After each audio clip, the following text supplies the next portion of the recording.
Welcome to Roofing Uncovered, the podcast where we talk about roofs without going over your head. I'm your host, Dustin Brooks, and we are here to uncover everything commercial and industrial roofing.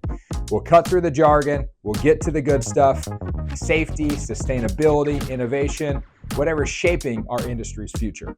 Whether you're an architect, business owner, facility manager, or roofing contractor, this will be packed with insights, packed with knowledge to help you in your business.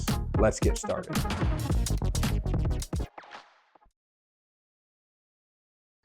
PVC versus TPO. The great debate, the great battle in the commercial industrial roofing industry. Let's talk about the differences. PVC versus TPO. Are they the same? Are they different? How different are they? I want to cover as much as I can today.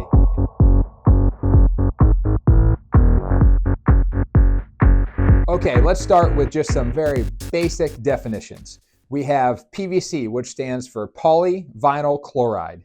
And that gives a lot to what's actually in a PVC. It's got chloride and it's got polymers in it, which are like vinyl. So if you think of polyvinyls, a lot of people think like pool liners, those sorts of things. So polyvinyl chloride materials are obviously oil derived. They are created out of a variety of polymers and additives, and then they're extruded or they're calendared and typically have a scrim in the middle. So PVCs inherently have a lot of flexibility. Again, think of that pool liner example if you haven't experienced a PVC roof membrane. It feels kind of soft and malleable. They're very, very flexible sheets. And obviously PVC is a thermoplastic. TPO as well is a thermoplastic. What's a thermoplastic mean? Is that under heat, they can be fused together, melted together, and then they turn back into, once they're cured, they turn into a plastic. The opposite of a thermoplastic would be like a thermoset. So that would be thermoset rubbers, be like your car tires, EPDM. So under heat, those are vulcanized and they turn into a strong rubber.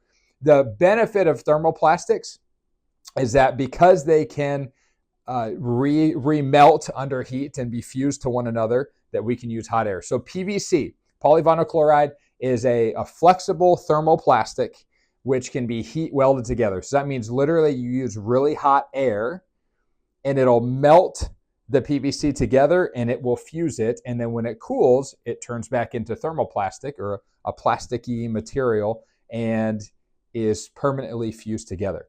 So that's what PVC is. So TPO stands for thermoplastic polyolefin. That doesn't really directly tell us as much. So what TPOs typically are another word is elastomer modified polypropylenes. So they're polypropylenes that have an ethylene polymer synthetic rubber in there, obviously at varying degrees. So with all of that said, in the thermoplastic realm, in the roofing industry, there are just really those two thermoplastics that are used anymore. Either they can be categorized as PVCs or they can be TPOs. So obviously within those, there are a high degree of differences in how manufacturers formulate their TPO or their PVC, different types of UV additives, different fire retardants, different cheap or expensive fillers to take up that space, and we'll talk about that in a little bit. But in the broad sense, PVCs and TPOs are both thermoplastics, and typically they're provided in white. So what are some important differences in those chemical difference to them? Because obviously PVC and TPO are not the same type of thermoplastic. That's a big word, but they're very different chemically. So PVC inherently, like I already mentioned, has a little bit more of that flexibility. The other thing is it's a little bit easier to weld because it's softer and more malleable. So when you heat weld PVC, this is really important to note. When you heat weld PVC, so typically say you've got a white PVC membrane and you've got on the top, and then on the bottom side of that sheet is black or gray. And so when you weld those two sheets of PVC together with hot air, you get a bleed. So that bottom, say it's black or gray, you get that color that bleeds out onto the white surface as you're welding it. And you can actually see that visual feedback of it fusing together. That's a really cool thing about PVC is that you get that melt, you get that bleed out. That's a good thing to see. That's important. With TPO, being not as flexible. A TPO sheet is it's much stiffer. It's a much harder material. Now, that doesn't mean it's any less durable. Actually, a lot of times TPO will show higher strength and durability on certain tests. Less elongation and flexibility than PVC, for sure, but stiffer, harder, and sometimes more durable. The difference when you weld a TPO is that you don't get that visual feedback. You don't get that bleeding out of the bottom side of the sheet onto the top side. So when you weld a TPO, you have to check to make sure that the temperature is right and that you're actually getting a solid heat weld in that fuse, because if you don't, you have what we call a cold weld. And that means that with a little bit of time, that weld can literally just, it'll pop open because it's not permanently fused together. So with any thermoplastic, when we're welding those seams, which is where we don't want water to get in, we need to make sure that they're permanently going to fuse. With PVC, you get that visual feedback with the bleed. With TPO, you don't get that. That's inherent to the chemical differences oftentimes found in those. PVC also, with the chlorides and the chlorine that's in PVC, chlorine is a natural fire retardant. So PVC has exceptional flame retardancy. TPO does not have that naturally. So TPO 100% relies on fire retardants to be added into the formula to give that flame resistance. PVC naturally has it. So when we're talking about industrial sites that maybe have a high degree of probability that there could be fires or explosions, that sort of, a PVC roof membrane is going to help prevent the spread of flame much better than a TPO roof membrane. That's an inherent difference. Another thing is chemically, PVC has much higher chemical resistance than TPO. Animal fats, food grease, oils, lubricants, hydrocarbons, PVC is the choice. It will hold up to those sorts of chemicals. TPO does not. For example, a restaurant, a chicken plant, a food production facility, we would never recommend a TPO membrane to be used because it's not going to hold up well in that environment.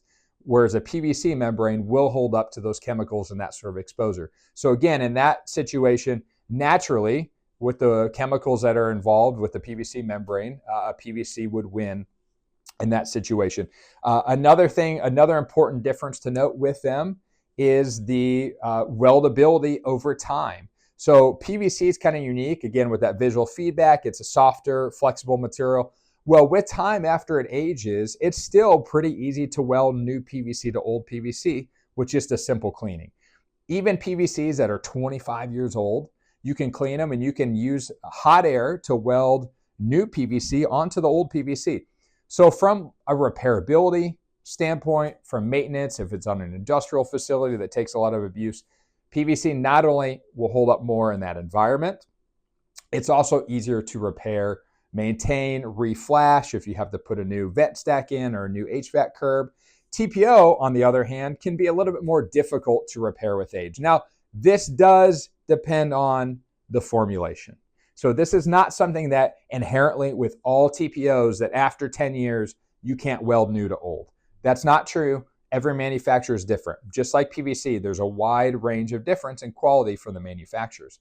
So with TPO, oftentimes though, as it ages, it does become difficult or impossible to weld new TPO to old TPO, even with solvent wiping and different sort of prep methods. So typically a lot of contractors are stuck with using a peel and stick patch as a repair, or using mastics, where it's nice to be able to actually weld the same type of thermoplastic to the same. Now, they're not cross-compatible, just to note that. You can't weld PVC to TPO, and you can't weld TPO to PVC. They're not the same thermoplastic. They don't work together in that way. Just an important note to make. Another difference with PVC and TPO are the scrim. So when they make these thermoplastic sheets, all of them have a scrim in the middle. So you've got a bottom layer of thermoplastic, waterproofing material. In that bottom layer, it's not exposed to the sun, not exposed to weathering. So they usually put cheaper stuff in there, no additional UV resistant additives or that sort of thing. Then you have the reinforcement scrim. Most of the time with TPO, it's always polyester. With PVC, it's mostly polyester. Some people use a glass fiber mat. That reinforcement is important. That keeps stability, that keeps the shrinkage and the cracking and everything from happening. Those thermoplastics have to have that reinforcement scrim. On top of that scrim is your top layer. That is It has all your important waterproofing components in it. It has your UV additives. It has your fire retardants with TPO. It has plasticizers with PVC. Another thing, TPOs don't have plasticizers. TPO doesn't have chlorine. PVC has that. We'll talk about that in a second. So with those reinforcement scrims that are in between the top and bottom layers, with PVC, most of the time they all use a non-wicking scrim. So that means imagine like a cloth. Now you think of a cloth, you think that if you soak that cloth in the water, it's going to gain and soak up a lot of that moisture.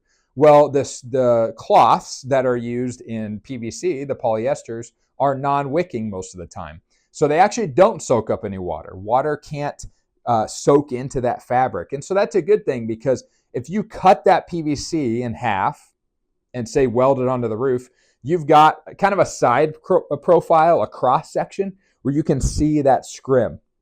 See bottom, scrim, top. And if water sits there, it can't soak into that fabric and get in between the layers. That's important. TPOs use what they call low wick scrim. So they don't wick a lot of water, but they do wick some. So if you have a cut edge of the TPO, that can be a problem. Water can get in there, and then say it freezes, it cracks, and then you have problems and you have failure with the sheet. Now, what do TPO manufacturers do? Well, they make that sheet so the edges don't have exposed scrim. So the roll comes with the sides that don't have exposed scrim. Now, if you have to cut it and you're making a corner, you're making a patch, you're making a flashing, and then you have an exposed cut edge of that TPO, you have to use what we call cut edge sealant. So it's just a tube of clear stuff, and it goes on there and it seals that off. So if you have any water that sits there, snow, any moisture at all, it can't wick through the scrim. Now, there are some TPO manufacturers that are proposing that they are or promoting that they're making TPO with non-wick scrim, but typically inherently with the chemicals used to produce TPO, you have to use non-wick scrims are not typically compatible with the production of TPO. All right, another one that we want to talk about that's really important is quality. Now, traditionally, longevity, quality, here's something about PVC. It's been used in the commercial roofing industry since the 1960s. In North America since the 1970s. A lot of the really high quality PVC formulations have not been changed for decades. So the PVC roof membrane you get, we know how it's going to perform in the field. We know how it's going to perform in Scandinavia and Alaska, and we know how it's going to perform in Florida, California, and Mexico.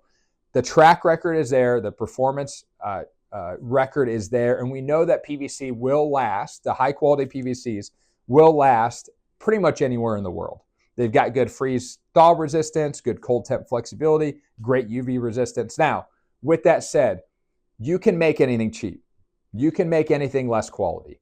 And that is the case. So manufacturers of PVC membranes vary greatly in quality and in longevity. So just because PVC inherently has a lot of really good qualities, it doesn't mean you can't make a bad PVC. You can. And you can obviously make a really good PVC. But for the most part, PVC has been around a long time. If you look into the track records, if you talk to the professionals, for example, our PVC that we supply, the textured slip resistant, has been around for over 70 years in the industry. It's been used on over 1 billion square feet. The track record is there. It's got a 40-year life expectancy with third-party certifications. It's great.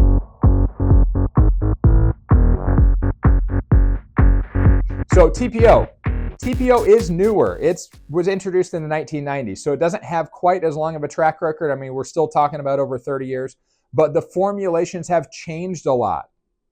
I don't think that there's really any TPOs being sold in our market that have a current formulation that is 100% older than 10 years old. And that's just a fact about TPOs. And they are a newer technology. They're still changing, trying to work out some of the kinks, some of the manufacturers. And again, there's a wide range of differences in quality. You get really high quality TPOs that have lasted over 20 years, and you have other TPOs that haven't even made it 6 or 7 years. So the life expectancy on TPO membranes is a little bit hit or miss, depending on the manufacturer, the supplier, the location where it was used, the type of environment it was used in. So the verdict is still out on the total average longevity of TPO because it does vary. Now, I'm not here to say that all TPOs are bad. That's not true. There are TPOs that can be made very high quality. Like I said at the beginning, TPO is a very broad term. It can be made a lot of different ways. You can have more of the expensive stuff in a TPO. For example, in Europe, so here in the US, just to state, TPO is the cheapest, lowest quality roof membrane that you can get. In Europe, it's more expensive than PVC. There, PVC is actually less expensive per square foot than a TPO membrane. The TPO membranes are seen as very high quality, very expensive because they use more of the expensive raw materials to boost those areas in the US where TPO sometimes lack. So just wanted to be clear about that. We have a TPO also that we supply and manufacture that's slip resistant and textured and is a little bit on the pricey side for a TPO because it's a type of like more of, say this, like a European formulation. More flexible, better cold temp resistance. It's just a different sort of formulation. Now, thermoplastics are great. Why? Why did thermoplastics take off in the roofing industry? They're lightweight. You can use hot air to weld them together.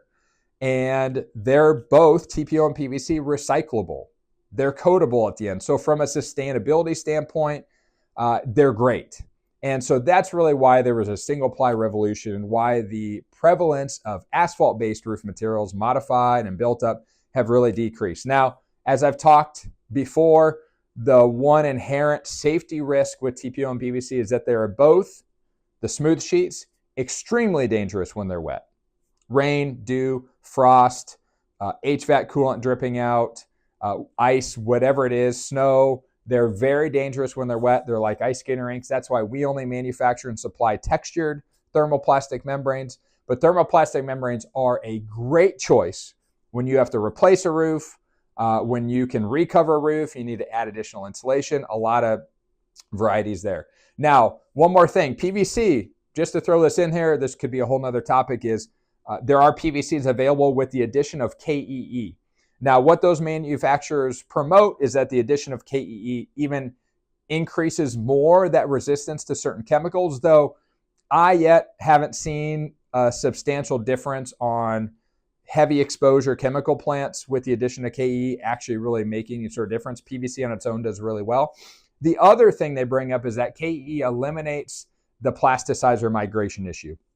Now, my statement on that is that plasticizer formulations and how they integrate them into PVC has greatly changed a lot over the last couple decades. Yes, older PVC formulations did have issues with plasticizers migrating. So essentially, they lost plasticizers, and plasticizers gave PVC that flexibility.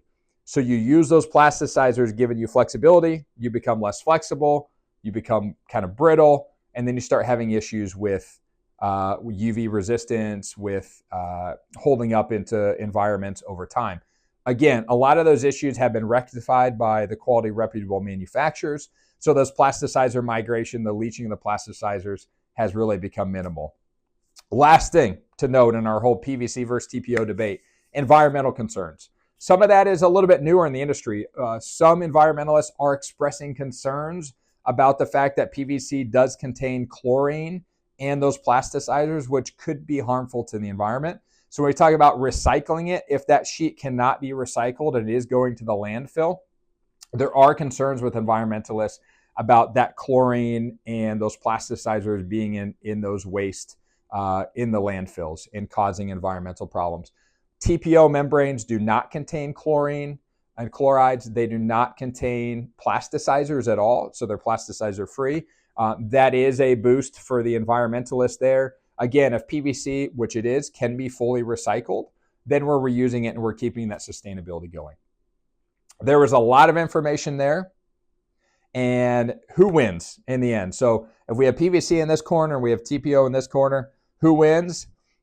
I'm going to let you decide that based on everything you heard, based on all the research and the due diligence that you should do as a professional in this industry. Hopefully this helped provide you a little bit more knowledge on the differences between PVC and TPO, the wonderful world of thermoplastic roofing. Have a great one.